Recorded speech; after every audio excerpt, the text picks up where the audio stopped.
Hello everyone, so in this video, we're going to be reviewing Nextcloud.com.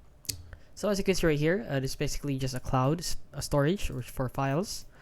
And as you can see, it's just an online cloud or file storage. So if you're wondering if this app is any good or if it's legit, let's head over here to Trustpilot to see the reviews, and they're actually rated 3.0 out of 5 stars, which is average for 37 reviews. So let's see the reviews right here. So as you can see, there are a lot of 4-star reviews right here. So this guy said it's a terrible app. Beware of paid reviews. So yes, there are in fact paid reviews here on Trustpilot. So right here, numerous issues.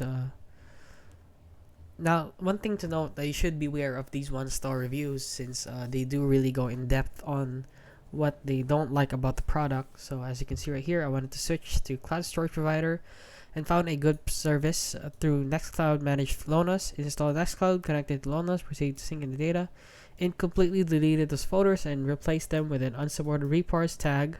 Please stay away from this awful software. 1 star. My experience so far with Nextcloud is to delete this app, and I've lost all my files. So there are a lot of negative reviews for this app, so I advise using other